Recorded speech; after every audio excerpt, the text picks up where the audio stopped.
It's time for Pure Performance.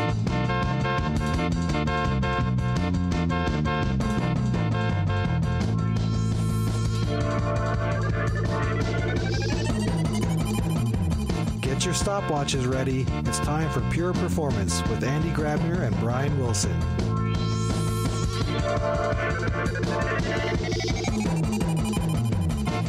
Hello, everybody, and welcome back to Pure Performance. I'm Brian Wilson, and with me is Andy, and yes, I am back. So hello, Andy. Nice to be back. Hi. Good. We missed you in the last recording. I'm sure my voice disappoints a lot of listeners who are thinking, oh, they finally got rid of him. But no, I'm back, everybody. Yeah. Not that bad. Okay, only a little bad.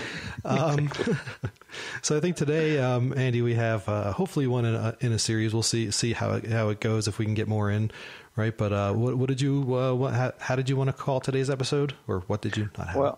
Well, how did I call it, or how I want to call it? Yeah, I want to call it DevOps from the Frontlines, and it's actually not a title that I came up with, but it's actually a title that Brett Hofer, who is actually on the call with us today, came up with, and he's writing a blog series about it, and I just want to actually give it the word to him and allow him to introduce himself. Hey, Brett, are you with us? I am with you guys. Thank you for having me. Hello. Yeah. So Brett, DevOps from the Frontlines. I know it's something that you're writing about right now, and maybe can you tell us a little bit more about yourself, why you're writing about this, what your role is right now, and then we can get started with some discussion around it. Sure. So, as you know, Andy, I had written a series called Art of DevOps a while back, which is a 4-part series, kind of like, what the battlegrounds look like for developing in a DevOps pipeline and everything else. And so kind of a play off of that, or a continuation, I decided, why not start a series where I take my everyday experiences with our teams that are out here implementing DevOps in organizations for Dynatrace. So I'm the global DevOps practice lead for Dynatrace, and the role is that we offer a service engagement where we help companies do DevOps transformations on a specific application and integrate Dynatrace into those applications. So I decided to start this series called DevOps from the Front Lines, meaning, I get the great opportunity in my position to experience what it's like walking into a field of people who are trying to perform a transformation on a current application. And I get to see a wide variety of maturity and common problems, pitfalls, things that people are missing or should be doing. So I like to write about it and share my experiences. And that's really what this is about. Mm-hmm. And I'm not sure if you're allowed to name some companies, but I know you've been working with major credit institutions, healthcare, e-commerce, and what I would be most interested in the beginning is why do these people come to you and ask you and your team to help them? And I know you mentioned it's typically application teams. They want some help on getting application teams for a particular application or a set of applications up to a more continuous integration, continuous delivery style, integrating monitoring like with Dynatrace into the process. But is there typically a pain point? Why do they need to reach out to us, and why don't they do it on their own? Well, I think what we see is a very strong ambition for continuous delivery, increasing the speed of their deliverables. And they all hear about DevOps. They know that's the buzzword inside the organizations. That's the kind of the command coming down from the top saying, things should be coming in and we should be embracing this DevOps concept. So because we have our technology out there, believe it or not, we see a lot of information coming and requests coming from ops, who ends up beginning the drive of this. And they're claiming, we need better quality being brought over the wall because we're seeing these problems and they're not resolving them and so on. So the reason they come to us is the opportunity that our account managers are in there. They hear the word DevOps.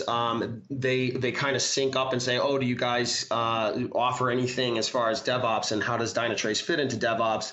And that often launches a new conversation with their app managers or folks that are leading up that particular application. And it becomes a larger conversation where they say, well, if you guys have any expertise in showing us how to get the most value out of Dynatrace while also showing us where we may have gaps in our understanding and gaps within our processes to actually deliver the software from, all the way from the left to the right, and create a continuous loop. If you have that kind of expertise, they are welcoming this type of expertise. So, of course, at that point, we offer the opportunity of the service program and service engagement that my team is part of. So that's how we get introduced, and we help do an assessment on a single application. And we start finding a lot of very common problems and things across different companies. Mm-hmm. Mm-hmm. And I think what you probably, when we talked a little before, is you experience that you'll go into some place that is trying to initiate this practice, and I guess just for the lack of widespread adoption, they're kind of running off the cuff, right? And winging it with a lot of whatever knowledge they can glean, but they're trying to do it from the ground up. And it seems like that can create a lot of problems in this process. Yeah, it creates a tremendous amount of challenges, because if you go into an ops team and they really want this, then they have to get the invites and include other people from development. And if it's not kind of a top-down approach, they bring people to the table, but not everybody's on the same mindset or the same priorities. Development's sitting there thinking, hey, I have to get this stuff done. I have to get what's in my backlog finished. And that's what's driving them. Whereas ops is like, we need better quality coming out of there. And, of course, all the technologies that are included, like your cloud technologies and things like that normally you would see in this continuous delivery pipe, these pieces might be missing, or the infrastructure is working on it, but these groups aren't aware of it. So there's nobody talking to each other to create what truly is a DevOps culture.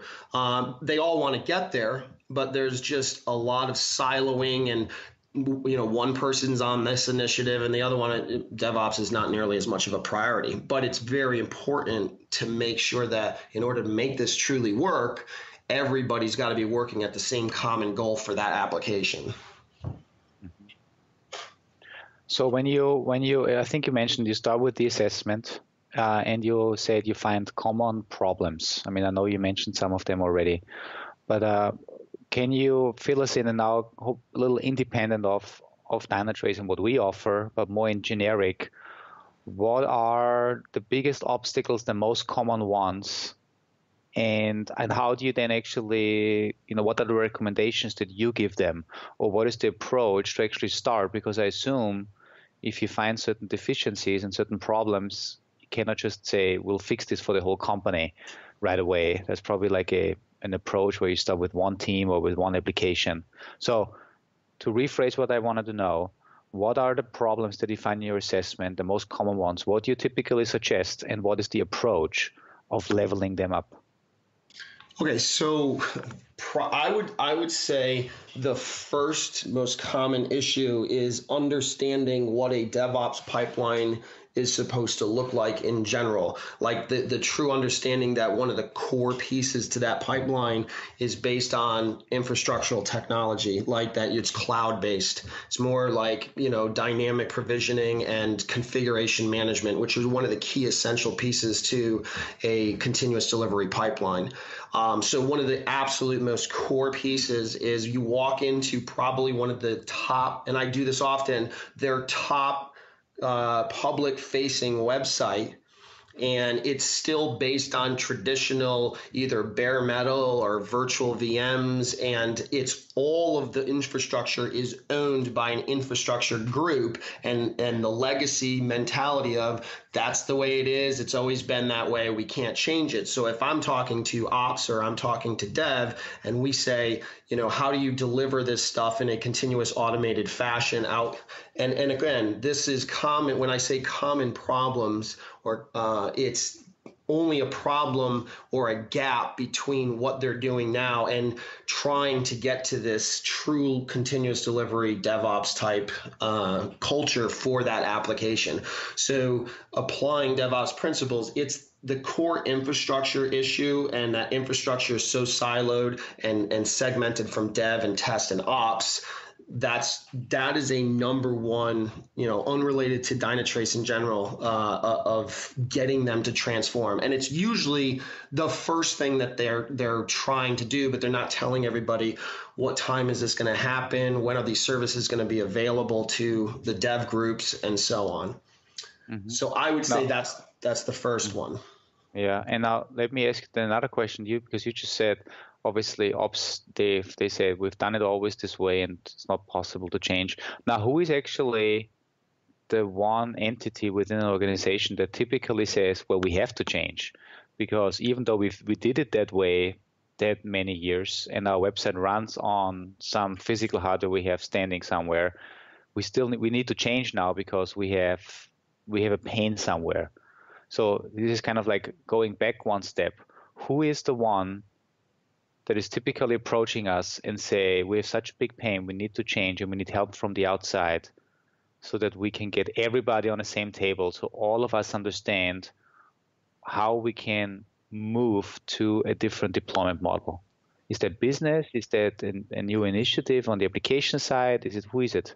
So here's how it works. In an enterprise organization, if we're coming in at an app level, that is nowhere near the level to get those type of services, because understanding enterprises are very departmental. It's probably one of the biggest challenges why infrastructure is, because it's like the mentality has always been, this is our stuff, we own this stuff. And in a DevOps world, it's the developer should have it. So you need to move further up the chain where you're crossing the departments between dev and infrastructure. So to get up to that level usually takes you up to a vice president level. And it usually gets up to the VP levels, because it's the VPs who cross those or talk to other VPs to coordinate the efforts, because you've got security involved, you got all kinds of decision making. And what I've been seeing them do is larger organizations creating these entire COE DevOps groups, like at a higher level, who are tasked at this initiative. But the true decisions become at the CTO level and the VP level in a large organization. And it's those guys that have to come back down and say, okay, but follow what the requirements of the transformation are supposed to be for this particular app. So they will still choose a significant app to start this pipeline governance on, but you really are, to truly get a top down, it's at least the VP level. Mm-hmm. And IT. And so, okay, cool. Thanks for that. So that means, going back to the biggest pain point that you see, it's the inflexibility of provisioning the resources, and the inflexibility, but also the manual efforts, processes in place. So infrastructure as code is obviously what you're talking about, and being able to in a very flexible way get what you want, what you need for development, for testing, and for production, and then either on, I assume, either a cloud environment or whether it's public or private cloud environment, basically. And do you then help people making the right decisions as well, like in which direction they need to go? I mean, there's a lot of options out there. Do you then coach?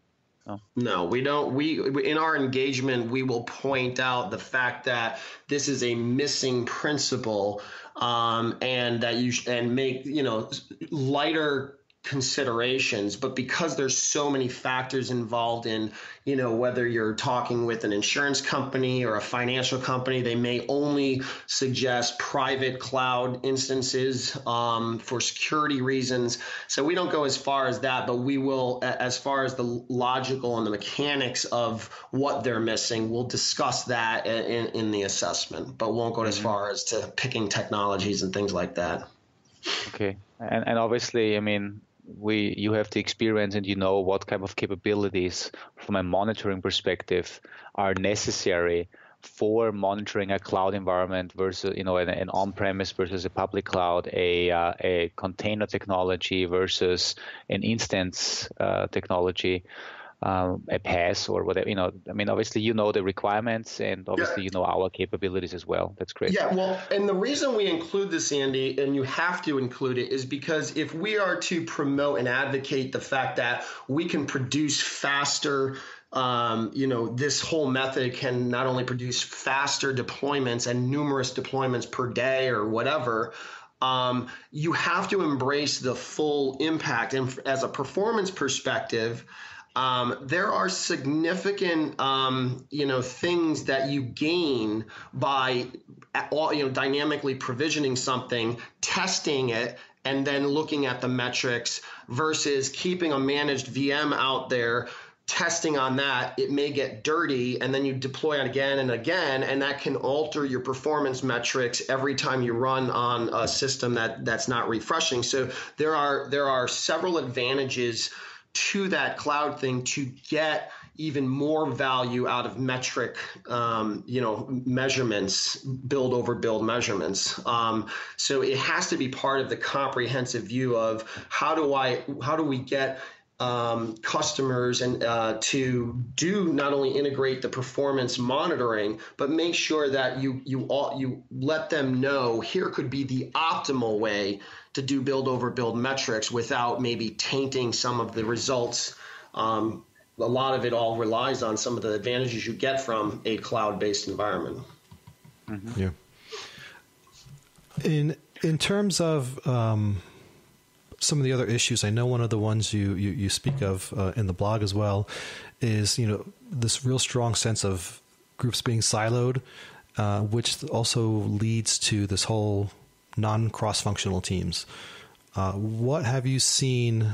How have you seen any of the customers overcome that issue, and how do they overcome that? Because we've heard, in the past from Finn Lorbeer of ThoughtWorks and some of our own team members, Anita and Bernd, about building these cross-functional teams. I was curious to what you see on some of these engagements and how they go about addressing getting over that idea. Because as you mentioned, the developers. If operations is taking up the charge, the development team might be sitting back thinking, well, we just need to get this stuff out and we don't want to start sharing our information. I guess what I'm really getting at is, what are some of those steps that you see as critical to fostering that relationship and making it work? So this is the second thing I was going to talk about, and this is probably one of the biggest hangups. And the funny thing is that in enterprises, this is already going on as far as cross-functional teams. It's a very common practice, except the mentality of a team member offering services for a particular application, there's a wall there. To take the wall down, what happens is in larger organizations, your development teams have a development lead. And then that's exactly right. What you said, Brian, is they're worried about get their backlog out and then pass that thing, what they mentally see as a wall, and now it's QA's issue. And then QA gets it, and they have a QA lead, and people are doing their QA specific things that they're tasked to do as a department, and then they either let it pass through or they send it back. Versus, and so that's more departmental centric.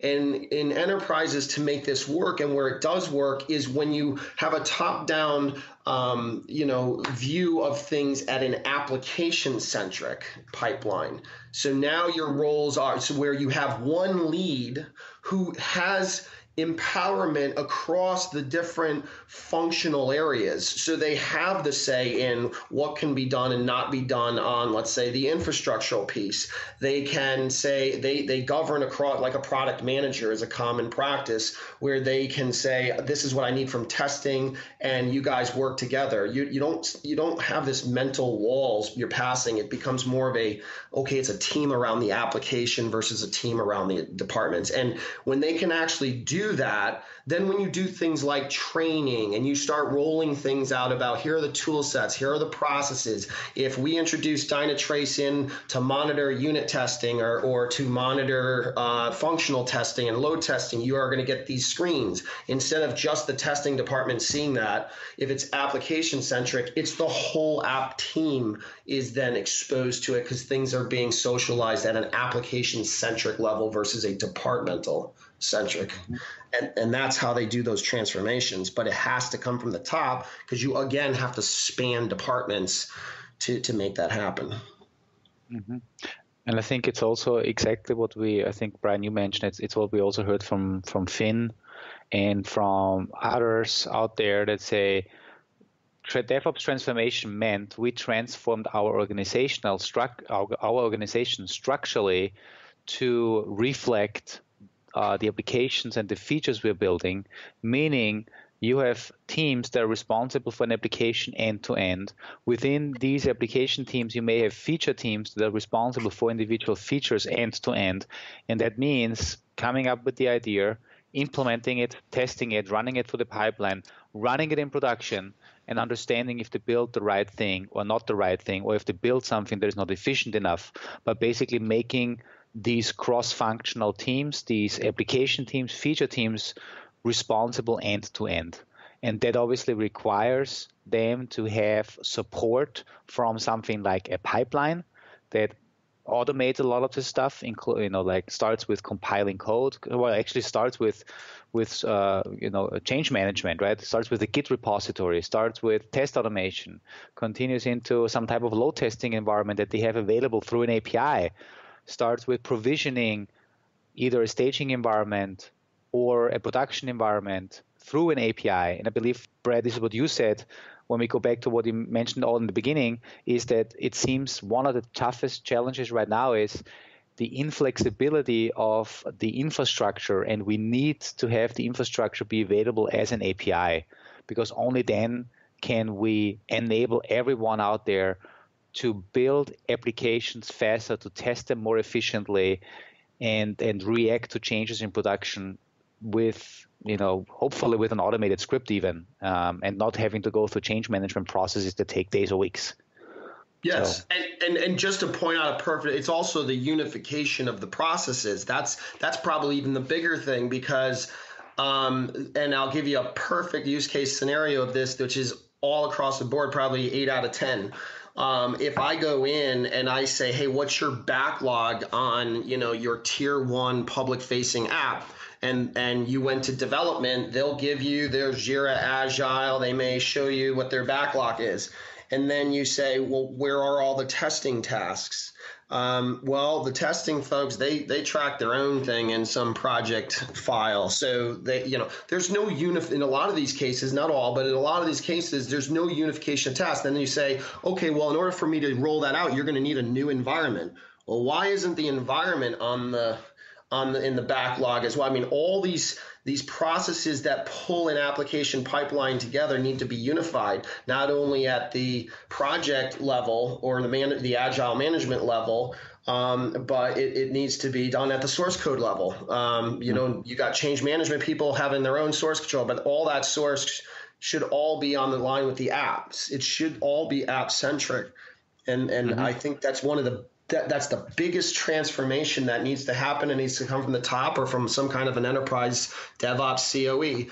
And when we go in to apply a lot of the stuff that you go over in a lot of your things, and we implement too in the practice, they're even more effective, because it's being not just applied by one single person in one single group, but it's being socialized across the pipeline and the entire app team, which is often missing when they do this. Mm-hmm.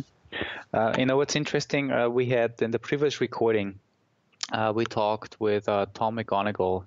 He used to work for CloudBees, Jenkins Enterprise, and he's now working for F5. And what he's been advocating through meetups and other events is actually showing the infrastructure teams how to use things like Jenkins to automate infrastructure provisioning, how to use infrastructure as code, whether it's Ansible, Puppet, or Chef, to provision infrastructure, configure load balancers, configure proxies, all automated, but teaching it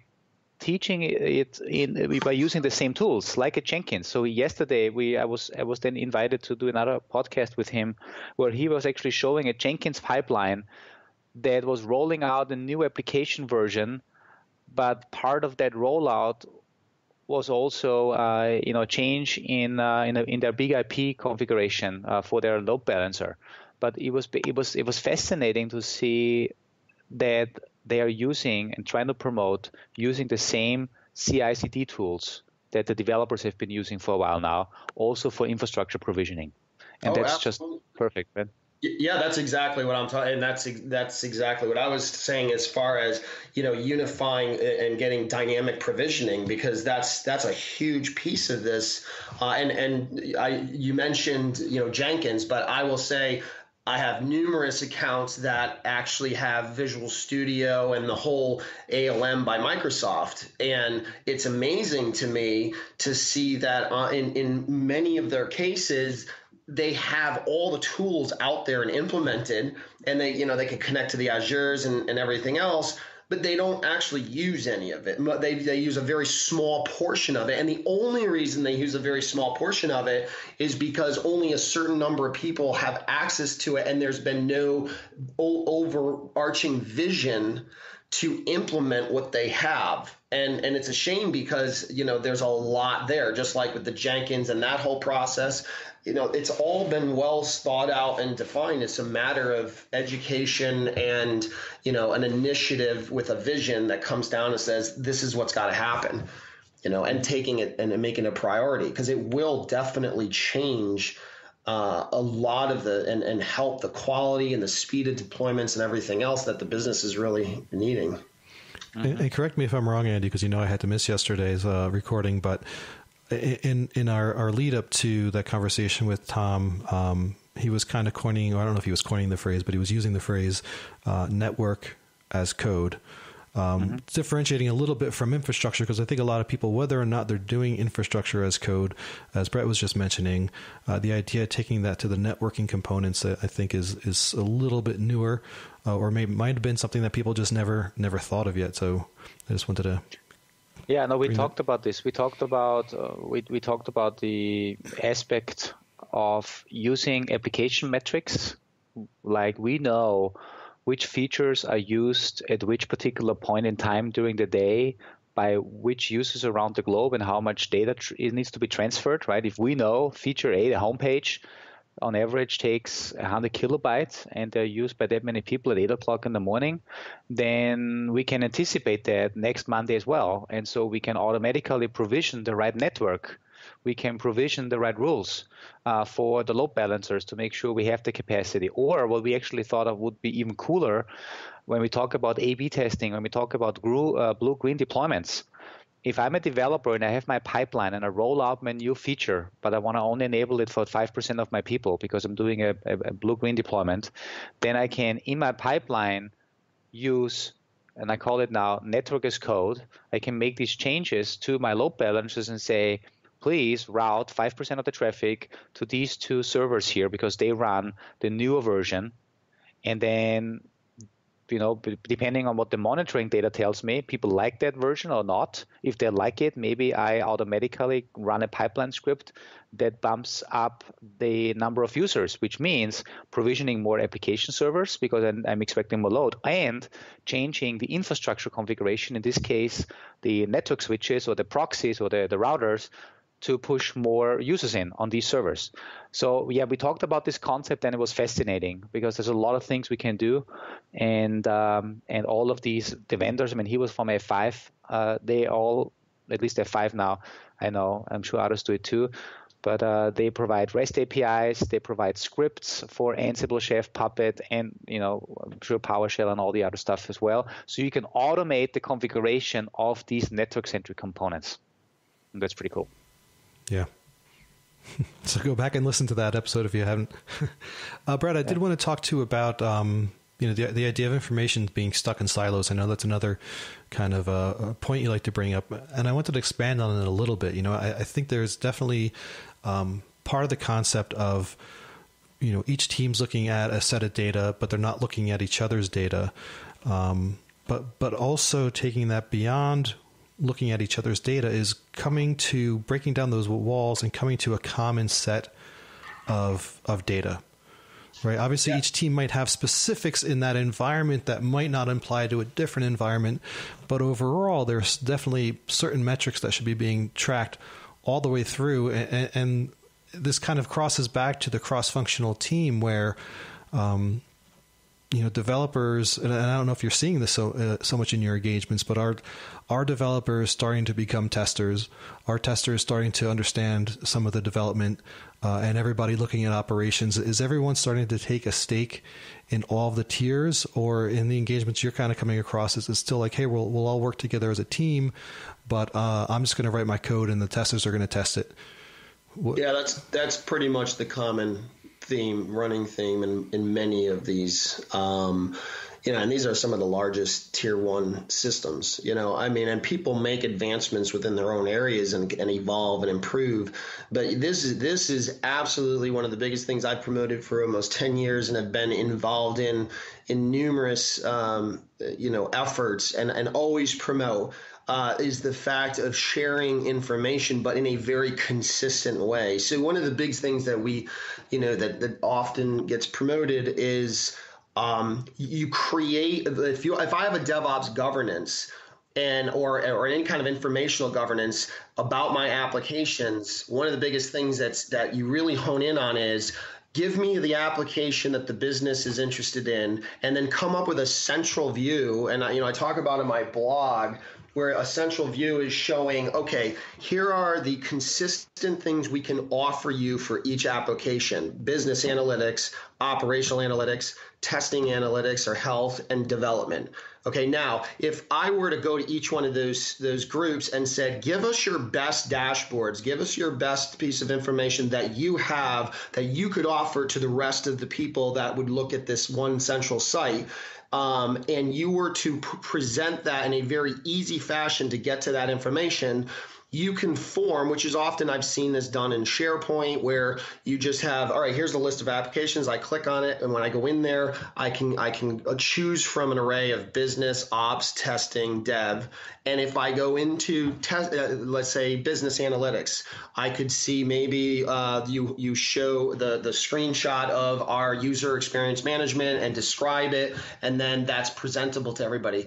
And then they send out that one link, and there's a consistent thing that you offer for every application. And I'm just using this as an example of what I've seen done, where it offers this information in a very consistent fashion to the whole organization. And now, next thing you know, you have people doing things like, here's some Dynatrace screens, here's our dashboards that we've built for business, here's some health dashboards we've built for testing, and every one of the apps that have gone through this governance will have this available to them.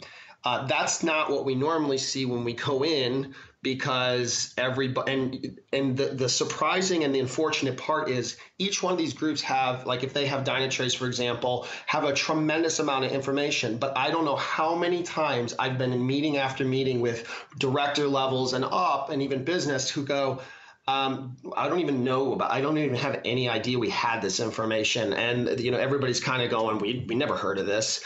And everybody's like, yeah, we've had this for forever. There's no socialization, and there's a lot of value that's just not being presented to other areas. That's very valuable. Wow.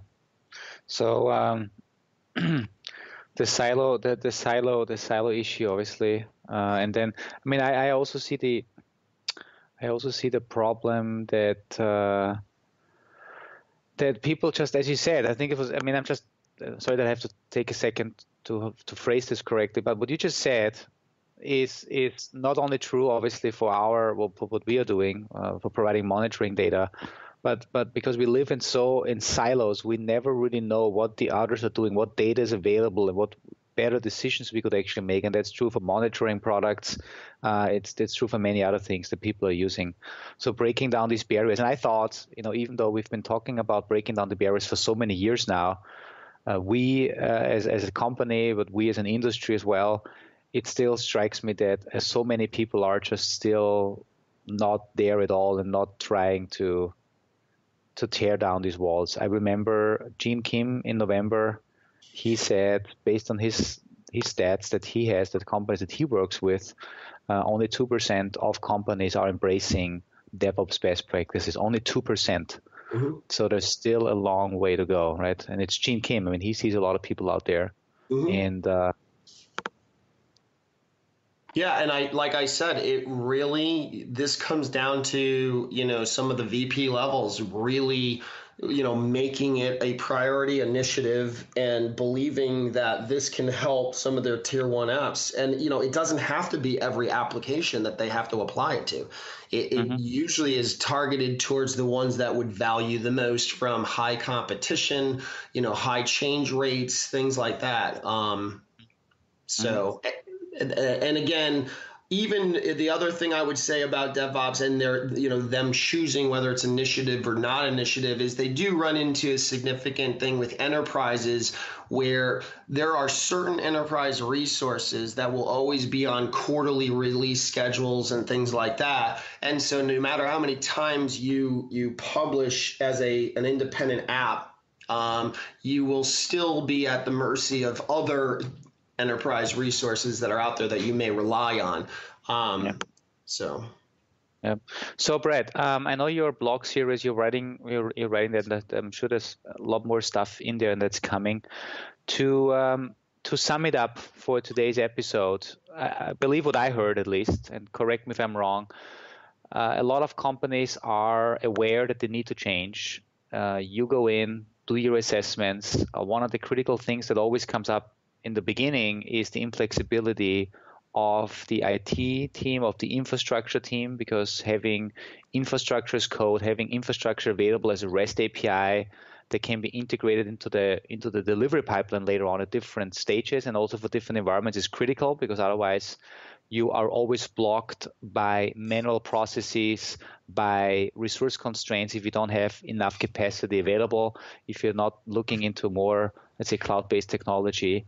But you also said from the bottom up, it's very hard. It needs to be a top-down management direction that enables either individual teams first and then spread out to more teams and maybe the whole organization, but it needs to have a management buy-in from the top down to say, we need to change, we need to figure out what it takes to change, and we need to make these changes from the infrastructure perspective, from the development best practices, and then also, instead of having these siloed teams, building cross-functional teams or application and feature teams that feel responsible end-to-end for what they are delivering, which is applications that make their end users happy, and end users hopefully then make the company happy because they pay, obviously, for the services. Is this kind of a summary that makes sense? Yeah, that's a very good summary. The only other thing I would add that we did not discuss would be the testing criteria, because as you know, Andy, for us to give them truly the value from a Dynatrace perspective, when you do metric driven delivery, is what the testing strategies and coverage will be, like unit integration, functional, and load, and making sure that they adhere to the testing criteria. That would be the one big thing I'd add. That's usually a gap in these organizations. But yes, it's a great summary. He's very good at summaries. At least one thing I'm good in, right? The summarator. The summary. Exactly. It's a terrible word. Okay. Yeah. Hey, Brett, if people want to find out more about what you do and also what your team is doing, what's the best way to get in touch with you and your team? Well, you can either write me directly at brett.hofer@dynatrace.com, or you can actually go out to the Dynatrace main website and see under services. You can kind of explore the services that we have to offer, and the DevOps Accelerator happens to be one of them. So great. Cool. And I know this is going to air too late, but anyway, next week we are going to be in Vegas, and I'm sure we'll come up with a lot of cool stories, because DevOps is a big theme. DevOps digital transformation is a big theme, and you are there for the Performance Cafe and more stories for your blog. And then we'll look out for your blogs on blog.dynatrace.com, I guess. Yes, perfect. Yep. We will see you out there in Vegas. Great. And as you develop more of these tales from the front line, we'd love to have you back on to discuss them more. Yep. We'd be happy to. All right, excellent. I've got no final thoughts. I think you all said it all. So I'll just leave it as DevOps is a tough journey, but it can be gotten through, and the rewards are great. Nice and short. There you go. All right. Thank you, Brett. If anybody has any questions, comments, or feedback, you can tweet them to @pure_DT or send us an email at pureperformance@dynatrace.com. We'd love to hear from you. If you have any of your own tales from the front line, to steal Brett's title there, we'd love to have you on and talk about it. So get in touch with us. Thank you, everybody. Thank you. Thanks, guys. Bye. Bye.